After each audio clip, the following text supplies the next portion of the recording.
नमस्कार दोस्तों, आप देख रहे हैं द लोक मीडिया। और द लोक मीडिया का ऐसा शो जिसमें युवा ऊर्जा हमने एक नई पहल की है, जिसमें हम समाज में और हमारे आसपास जो बेहतरीन अपने क्षेत्र में कर रहे हैं, वैसे युवाओं को हम इस शो के माध्यम से आपके लिए लाते हैं, हमारे लिए लाते हैं कि और भी जो हमारे युवा साथी हैं उनको मार्गदर्शन मिले और उनकी जो जीवनी अभी तक की रही है उस पर प्रेरणा मिले।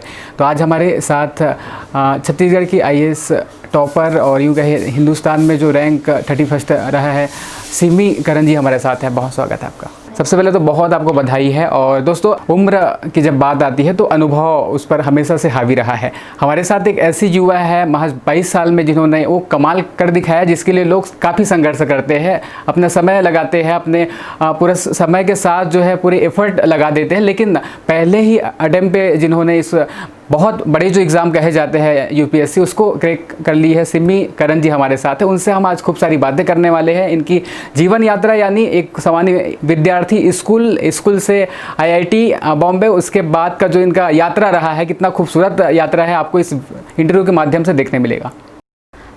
मेरा नाम सिमी करण है। मेरी UPSC सिविल सर्विसेज एग्जामिनेशन 2019 में ऑल इंडिया रैंक 31 आई है। जिस दिन रिज़ल्ट आने वाला था उसके एक दिन पहले भी मैं ठीक से सो नहीं पाई थी, और मैंने मम्मी पापा को कहा था कि शायद इस बार IAS ना मिल पाए, तो मेरी पूरी मेहनत रहेगी कि अगली बार मैं पक्का IAS बन जाऊं। बट जिस अगले दिन मेरे एक दोस्त ने मुझे फ़ोन करके रिज़ल्ट बताया, पहले तो मुझे विश्वास नहीं हुआ। मैं शायद 4 या 5 बार ऑफिशियल वेबसाइट पे जाके रिज़ल्ट चेक की होंगी। ऐसे 15 मिनट शांत से बैठी और फिर जाके ये बात मम्मी को बताई। एक छोटा सा किस्सा यहाँ पे मैं आपसे शेयर करना चाहूँगी। जब मैं अपनी नानी से बहुत क्लोज़ हूँ, तो जब मेरा रिज़ल्ट आया, मैं अपनी नानी से सबसे पहले ये बात शेयर करना चाहती थी। तो मैंने फ़ोन किया, बट वो तब बाथरूम में थी। मैंने बोला कि इमरजेंसी है, जल्दी उनको फ़ोन दो। तो मेरी नानी सोची कि मैं अपनी मम्मी से झगड़ा कर लूँ, क्योंकि मैं अपनी मम्मी का कंप्लेन अपनी नानी से करती हूँ।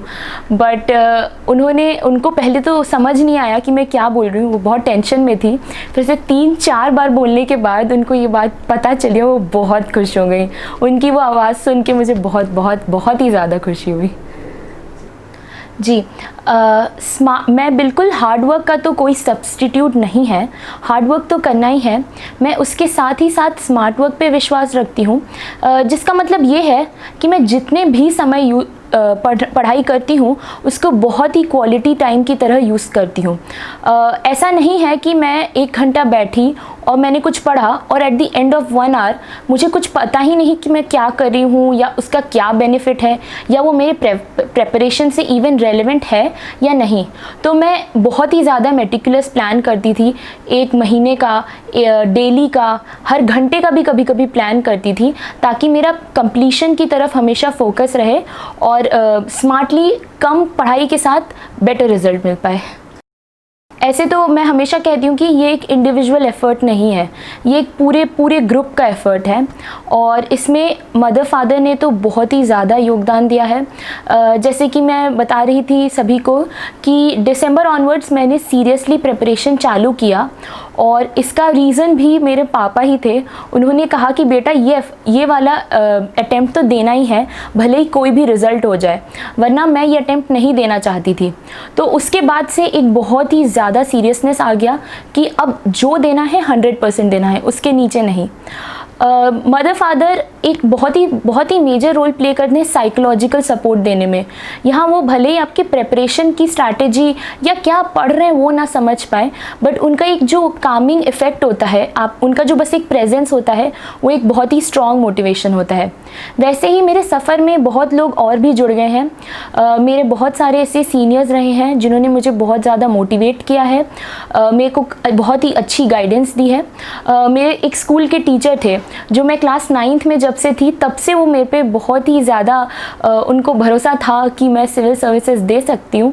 बट हालांकि उस समय मेरा इतना इस तरफ झुकाव नहीं था, क्योंकि शायद कहीं ना कहीं मुझे इतना एक्सपोजर नहीं था। मेरा बैकग्राउंड, मेरे पेरेंट्स का बैकग्राउंड बहुत ही अलग रहा है, क्योंकि IIT जाने के बाद बट वो सर हमेशा मुझे मोटिवेट करते रहते थे कि तुम जो भी करोगी बहुत ही अच्छा करोगी। तो टीचर्स का सपोर्ट हमेशा रहा है। कॉलेज में जाने के बाद क्या होता है कि एक माहौल अलग हो जाता है। वहाँ एकेडमिक्स नहीं तो पैकेज की बात चलती है। बच्चों को एंटरप्रेन्योरशिप, जॉब, MNCs ये सब ज़्यादा इंटरेस्ट करता है। वहाँ जाने के बाद मैं एक स्टूडेंट इनिशिएटिव से जुड़ी जिसका नाम था अभ्यासिका। वहाँ हम गरीब बच्चों को, जो स्लम के बच्चे हैं, जो अंडर प्रिविलेज्ड हैं, जिनको हमारे जैसे अपॉर्चुनिटीज़ नहीं मिली हैं, उन्हें हम पढ़ाते थे। एंड नॉट जस्ट पढ़ाते थे, उनको एक पूरी तरह से मेंटरशिप प्रोवाइड करते थे, क्योंकि उनके सिर्फ एकेडमिक इश्यूज़ नहीं होते हैं, they face a lot of psychological issues या फिर हेल्थ के इश्यूज़। तो हम हर तरह से, जिस तरह से पॉसिबल, उनकी हेल्प करते थे। जब उनके साथ वो एक्सपीरियंसेस मैंने शेयर किया, तब मुझे एक रियलाइज़ हुआ कि सबका शायद यहाँ इस कंट्री में एक लेवल प्लेइंग फील्ड ही नहीं है, सबका शुरुआत ही कहीं अलग से होता है। तो हमारे स्ट्रगल्स भी बहुत अलग हो जाते हैं। और वहीं कहीं ना कहीं मुझे लगा कि मुझे ऐसा एक जर्नी करना है जहाँ पे मैं कुछ नहीं, काफ़ी ज़िंदगियों को टच कर सकूँ। वहाँ के प्रोफेसर्स तो हमेशा से यही चाहते थे कि मैं एकेडमिक्स में जाऊँ, क्योंकि एकेडमिकली भी मैं काफ़ी स्ट्रॉन्ग थी। मैं वहाँ की गर्ल्स टॉपर थी IIT बॉम्बे की, तो वो तो हमेशा से यही चाहते थे। बट मैं उनको बहुत ज़्यादा अप्रिशिएट करना चाहूँगी कि जब वो एक बार कन्विंस हो गए कि हाँ, मेरा बहुत ही ज़्यादा दृढ़ निश्चय है इस चीज़ को करने के लिए, तो उन्होंने मुझे गाइड किया, उन्होंने मुझे काफ़ी बुक्स प्रोवाइड किए, उन्होंने मुझे ऐसे लोगों के साथ कनेक्ट किया जो मुझे हेल्प कर सके इस जर्नी में। सो सभी का एक बहुत ही महत्वपूर्ण रोल रहा है यहाँ पे। इंटरव्यू, एक्चुअली जब मैं इंटरव्यू का प्रिपरेशन कर रही थी तब तो मुझे बहुत ही डर लग रहा था कि ये तो कुछ भी पूछ सकते हैं, ऐसे में क्या प्रिपेयर करूं और क्या नहीं। बट गाइडेंस मुझे काफ़ी मिला। और इंटरव्यू से कुछ पल पहले जब वो एक बड़े से दरवाजे के सामने एक चेयर पे आपको बिठा देते हैं, तब आपका दिमाग ऑलमोस्ट बहुत ही ज़्यादा नम हो जाता है। तब आप सोच नहीं पाते हैं कि कब हमारी बारी आएगी, कब हम अंदर जाएंगे। बट जब एक बार मैं अंदर गई, वहाँ का माहौल देखा, वहाँ का environment, the members are very, मतलब वो बहुत ही ज़्यादा इंश्योर करते हैं कि आप कंफर्टेबल हो जाएं। बहुत ही कॉर्डियल तरीके से इंटरव्यू चलता है, तो वो वहीं से कहीं ना कहीं कॉन्फिडेंस आया।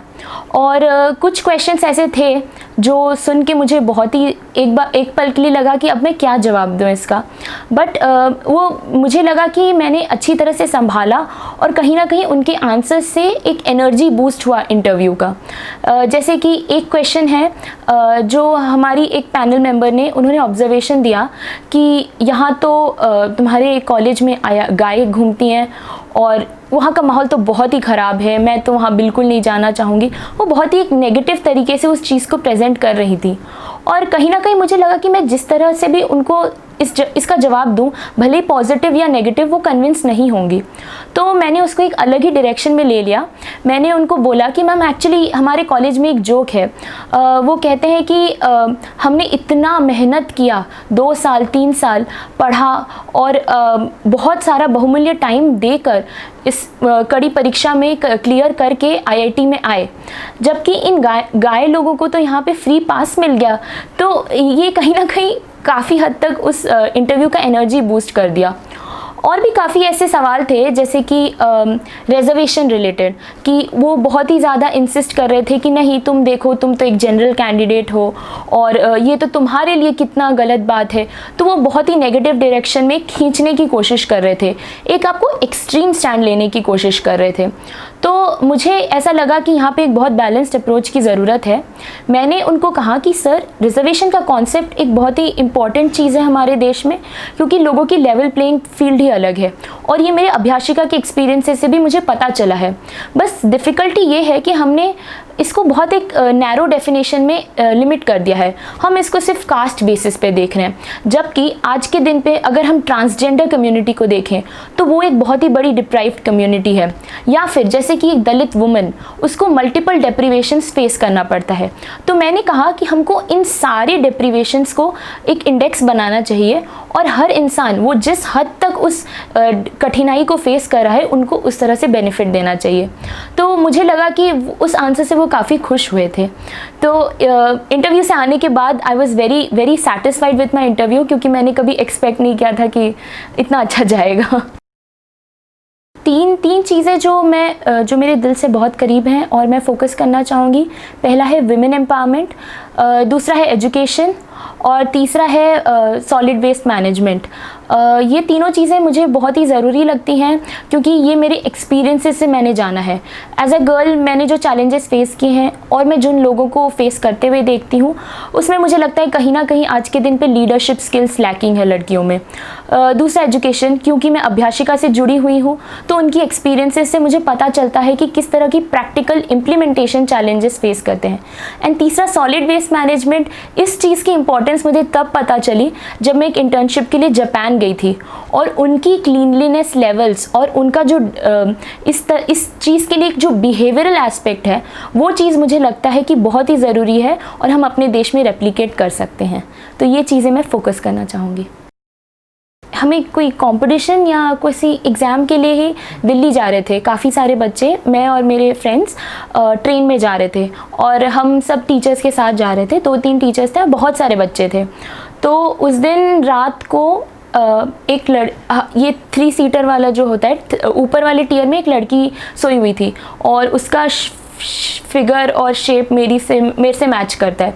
तो वो ऊपर से गिर गई और वो ऊपर से गिरी और एक अंकल ने उसको हाथ में पकड़ लिया।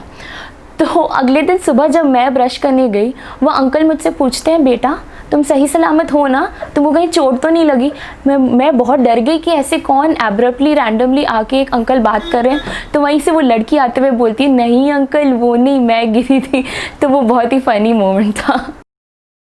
जी, मैं अपनी यात्रा को एक अनकन्वेंशनल जर्नी कहना चाहूँगी क्योंकि मैंने कुछ ऐसे चॉइसेस लिए जो दूसरों से शायद हट कर थे। जैसे कहें तो 11th में मैंने economics as my 5th subject चुना, जबकि काफ़ी बच्चे CS या फिर इंजीनियरिंग ग्राफिक्स जैसे सब्जेक्ट चुनते हैं। उसका मुझे UPSC में भी काफ़ी बेनिफिट हुआ। मैं 12th में यहाँ की स्टेट टॉपर भी थी। फिर जब मेरे को कॉलेज चुनना था तब मैंने mechanical engineering 4 year degree IIT Bombay का चुना और तब भी लोगों ने सवाल उठाए थे, लेकिन मेरा पहले साल में ही परफॉर्मेंस काफ़ी अच्छा रहा जिसकी वजह से मुझे अपग्रेड करने के लिए मौका मिला और मैं इलेक्ट्रिकल इंजीनियरिंग 2nd ईयर से ले पाई। फिर जब प्लेसमेंट का सीज़न आया और लोग पैकेजेस और MNCs डिस्कस कर रहे थे या फिर लोग एकेडमिक्स डिस्कस कर रहे थे और फॉरेन जाने की बातें कर रहे थे, तब मैंने एक मन में ठान लिया था कि मुझे UPSC देना है और मुझे एक IAS ऑफिसर बनना है। तो मैं अपनी जर्नी को एक अनकन्वेंशनल कहूँगी। जी, शुरुआत से ही मेरा एक मन था कि इस देश के लिए कुछ करना है मुझे। बाहर रह के मैं बहुत पैसे कमा सकती थी, नाम भी मिलता, बट शायद वो जो सेटिस्फैक्शन है अपने देश के लिए कुछ अच्छा कर लेने का, वो शायद नहीं मिलता कहीं ना कहीं। इसलिए मैंने शुरुआत से ही ये सोचा था कि इस देश में ही काम करना है। फिर जब मैं अभ्यासिका में बच्चों को पढ़ाती थी, जो एक स्टूडेंट इनिशिएटिव है IIT बॉम्बे का, वहाँ मैंने बहुत ही अलग तरह के एक्सपीरियंसेस जाना, उनकी जो चैलेंजेस हैं उनको समझा और यहाँ से कहीं ना कहीं मुझे प्रेरणा मिली कि UPSC एक सही माध्यम रहेगा। सबसे पहले तो आप एक सेल्फ डिटर्मिनेशन खुद में ही बना लीजिए कि मुझे ये करना है, भले ही कोई भी कुछ भी कहे। दूसरी बात, हार्ड वर्क तो उसका कोई सब्स्टिट्यूट हो नहीं सकता, लेकिन उसके साथ साथ स्मार्ट वर्क भी कीजिए। तीसरा, हमेशा प्लान कीजिए। आप पूरे महीने का प्लान करने से लेकर छोटे से छोटा सिलेबस की एंड तक का भी किस तरह से प्रिपेयर करेंगे, कहाँ से करेंगे और कितना समय देंगे, इसका बिल्कुल ध्यान रखिए। और फाइनली एक कोट जो मैं मानती हूँ वो है, B brutally honest with yourself. इसका मतलब है कि आप अपने सबसे बड़े क्रिटिक बनिए। आप खुद से डिसाइड कीजिए कि आपने जितना हार्डवर्क किया है, जितना एफर्ट डाला है, क्या वो सफिशिएंट है या नहीं। मैं सुजाता करण हूँ, सिमी करण की मदर। मुझे तो बहुत खुशी है कि बेटी को IAS में 31 रैंक मिला, लेकिन मैं ये भी चाहूँगी कि सब बच्चे अपने तरफ से पूरी कोशिश करें, पूरे लगन करें, और ताकि जैसे आगे चल के वे भी कोई ना कोई अच्छे पोस्ट में पहुँच जाएंगे और समाज के लिए कुछ अच्छा काम करेंगे, ताकि दुनिया उनकी नाम भी याद रखेगी, साथ में उनकी माँ बाप की नाम भी। नहीं, शुरू से ही वो प्रतिभाशाली थी, लेकिन हाँ, हम लोगों ने भी उसके पीछे थोड़ा सा वर्क किए हैं। जैसे कि बचपन से मैं उसको छोटे छोटे किताब ला के देती थी जो उसकी लेवल की हो, थोड़ा पिक्चर के साथ रहे, ताकि वो क्या है कि उसमें उसको इंटरेस्ट आते हैं बच्चों को। शुरू से अगर लिखने वाले कोई किताब पकड़ा देंगे तो वो नहीं रीडिंग करना चाहेंगे। और वो क्या, ये ऐसे आदत उसकी थी, थोड़ा सा पढ़ने के बाद कुछ कुछ अपने मन से लिख के उसे फेंक देती थी। तो मैंने वो फेंकती नहीं थी, मैं उसको उठा के उसी को जोड़ के कुछ एक स्टोरी बना देती थी और उसी को सुनाती थी, देखो ये स्टोरी आपने लिखा है करके। तो खूब खुश हो जाती थी, मम्मी मेरी अच्छी स्टोरी है ना, अच्छी स्टोरी है। तो इस तरह से क्या होता है, थोड़ा बच्चे ना मोटिवेट हो जाते हैं। जैसे कि हाँ, मैं कुछ भी लिख के फेंक दिया था बट स्टिल ये मेरी एक अच्छी स्टोरी में बदल गया। इस तरह से धीरे धीरे, जैसे न्यूज़पेपर में भी फ़ोटो देख के बोलती थी कि ये फ़ोटो किसके लिए ना, अच्छे पढ़ाई करने से, अच्छा काम करने से फ़ोटोग्राफ आती है न्यूज़पेपर में ना। तो मैं भी बड़े होने से अच्छे पढ़ाई करूँगी तो फिर मुझे मेरी भी फ़ोटो आएगी ना, हाँ आएगी। तो उस दिन से उसको एक लगता था कि मैं थोड़ा कुछ अच्छा करूँ, अच्छा पढ़ाई करूँ। और हमेशा खुद से बोलती थी मुझे फर्स्ट आना है। जब जिस उम्र में बच्चे कोई फर्स्ट की मतलब ही नहीं जानते, मुझे फर्स्ट आना है मम्मी, हमेशा कोई भी कंपटीशन में जाऊं, किसी में भी। और सच में भी उसने वो करके दिखाई, ड्राइंग में भी, डांस में भी, वो किसी भी कॉन्टेस्ट में गई है तो वो प्राइज़ जीती है। वो जब छोटी थी, एक पर्टिकुलर गाना थी तो वो गाना गाने से वो सो जाती थी। उसको ये नहीं पता चलता था कि ये गाना गाने से क्यों मम्मी, मतलब मैं सुलाने के लिए ही ज़्यादातर कोशिश करती थी वो गाना गाने के लिए। उसको वो गाना, जैसे राजा को रानी से वाला गाना को मैंने ब्रेक कर दिया था, सिमी को मम्मा से प्यार हो गया, मम्मा को सिमी से प्यार हो गया। तो वो सोचती थी कि ये कोई पिक्चर की गाना है। ये कोविड टाइम में मैं ये सबको बोलना चाहती हूँ कि बच्चे थोड़ा सा डिस्टर्ब हो जाते हैं इस टाइम में, क्योंकि वो एक तो एक घर के अंदर बाइंड हो जाते हैं, ना तो फ्रेंड्स से मिलना, किसी से मिलना नहीं होता है, क्योंकि इंसान तो एक सोशल एनिमल है, तो उनको लगता है सबसे मिले जुले। तो इस टाइम में माँ बाप की बहुत सपोर्ट होना चाहिए। थोड़ा सा फ्री टाइम निकालें अपना, थोड़ा सा बच्चे के साथ खेलें। खाली पढ़ाई करने से भी बच्चे बोर हो जाते हैं, थोड़ा सा खेल खेल के भी पढ़ा सकते हैं, या तो साथ में थोड़ा सा खेलना, या तो कुछ जैसे घर में ही कुछ खाना बना लिए, एक पिकनिक टाइप बना लिए। मतलब उनको फील नहीं होना देना कि वो अकेले हैं, उनको हमेशा यही फील कराना चाहिए कि हम सब साथ में हैं। तो अब क्या, फैमिली की इम्पोर्टेंस बढ़ गई, और मैं ये वैल्यू मानती हूँ कि एक जॉइंट फैमिली हो, एक सब मिलके रहे, इसमें मैं बहुत बिलीव करती हूँ।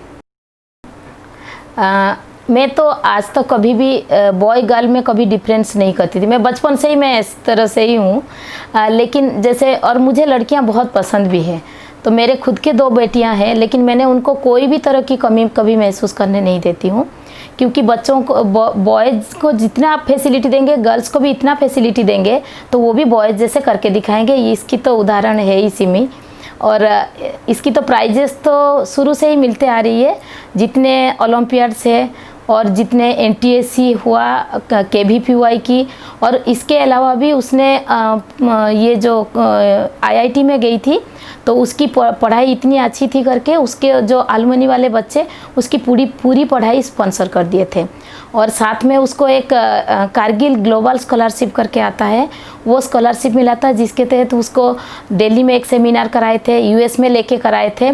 और इसको इंडिया की तरफ से जो 10 बच्चे सिलेक्टेड थे उसमें से इसको बोले थे रिप्रेजेंट करने के लिए, मतलब कुछ बोलने के लिए पूरा वर्ल्ड के लिए। तो वो भी अच्छा लगता है। और भी काफ़ी सारे प्राइजेस है, वो तो मैं काउंट नहीं कर पाती हूँ, बट मिला है, ऐसे सभी प्राइजेस तो मिला है।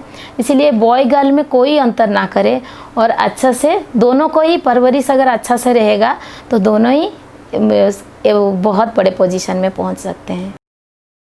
वो ज़्यादा पापा के करीब है, क्योंकि उसकी थोड़ा सा भी मुश्किल होता है तो उसको पापा ही चाहिए रहता है, बट मदर भी चाहिए रहता है। मतलब वो हमेशा से ना, वो वही बोलती थी कि मैं फॉरेन में कोई वर्क नहीं करना चाहती हूँ, मैं इंडिया में इसीलिए करना चाहती हूँ क्योंकि मुझे आप सबके साथ रहना है, मम्मी पापा बहन भाई सबके साथ मुझे मिल के रहना है, मैं अकेला नहीं रहना चाहती हूँ। सब बच्चों को तो मैं जैसे स्कूल में पढ़ाती हूँ तो मैं सब बच्चों को एक जैसे देखती हूँ, लेकिन मैं थोड़ा कोशिश करती हूँ जो बच्चे थोड़ा पीछे रहने की कोशिश करते हैं उनको कैसे थोड़ा सा आगे ले आऊँ। तो इसीलिए मैं उनको कोई ग्रुप एक्टिविटी में पार्टिसिपेट करा देती थी, कोई पोएम हुआ, कुछ सिंगिंग हुआ। इंडिविजुअल नहीं कर पाने से वो बच्चे जब ग्रुप में जाते हैं तो थोड़ा सा मोटिवेट हो जाते हैं और उनकी स्टेज फियर भी चला जाता था। तो वो बच्चे बहुत अच्छा आगे करते थे। और सबसे अच्छी बात कि मैं सब बच्चों को बोलती थी आप कितना भी पढ़ाई कर लो, कुछ भी कर लो, लेकिन सबसे बड़ी बात है कि एक अच्छा इंसान बनना।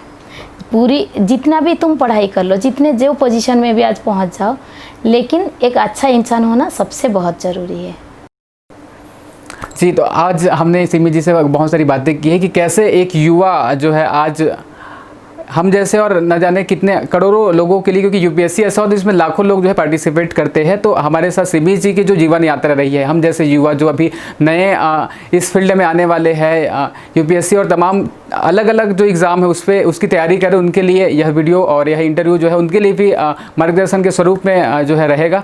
तो आप सभी का बहुत धन्यवाद। द लोक मीडिया के माध्यम से हम ऐसे ही युवाओं को आपके सामने लाते रहेंगे जो समाज में जो है बेहतर कर रहे हैं। एक मुझे पंक्ति अपनी याद आती है कि कर कर्म कर्तव्य दिखा, राजा बन राज कर, वाद को दास बना, कौटिल्य बन ऐ तेज, कर सबका सम्मान सबको सम्मान, सफलता साफ है शालीनता की ही बात है, सुधार नहीं तू सुधर, खुद को तो उदाहरण बना, कर कर्म कर्तव्य दिखा। हमारे साथ सिमी जी थे, बहुत धन्यवाद आपका।